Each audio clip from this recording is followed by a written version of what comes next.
Up আর India জোটে থাকছে না। সাংসদ সঞ্জয় সিং সাফ জানিয়ে দিলেন কথা। বিরোধীদের ঐক্যবদ্ধ রাখতে ব্যর্থ কংগ্রেস, অভিযোগ আম আদমি পার্টির। আসন্ন বিহার নির্বাচনে একাই লড়বে আম আদমি পার্টি। রাজনৈতিক মহলের একাংশের মতে নানা আইনি ঝামেলায় আপ ফেঁসে আছে। তাহলে কি ঝামেলা মুক্ত হতে আম আদমি পার্টি শিবির বদল করতে চায়? ঐক্যবদ্ধভাবে এগিয়ে যেতে ব্যর্থ ইন্ডিয়া জোট, তাই আপ আর ইন্ডিয়া জোটে থাকছে না।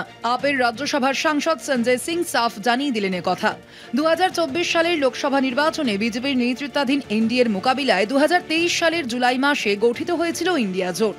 শুক্রবার আপ প্রায় 3 ডজন বিরোধী দলের ইন্ডিয়া জোট থেকে বেরিয়ে যাওয়ার কথা ঘোষণা করেছে। এই সিদ্ধান্তের জন্য আপ কংগ্রেসকে দায়ী করেছে। সঞ্জয় সিং একই সঙ্গে জানিয়েছেন, কোনো জোটে নয়, আপ আসন্ন বিহার নির্বাচনে একাই লড়বে। इंडिया गठबंधन लोकसभा चुनाव के लिए था, उसके बाद हमने हरियाणा का चुनाव अकेले लड़ा, हमने दिल्ली का चुनाव अकेले लड़ा, हम बिहार में चुनाव अकेले लड़ने जा रहे हैं, हमने पंजाब और गुजरात का उपचुनाव अकेले लड़ा।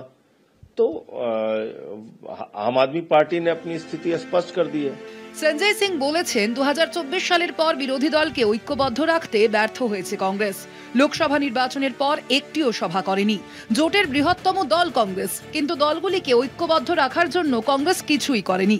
ঠিক এই ভাষাতেই কংগ্রেসকে তোপ দেগেছে আম আদমি পার্টি।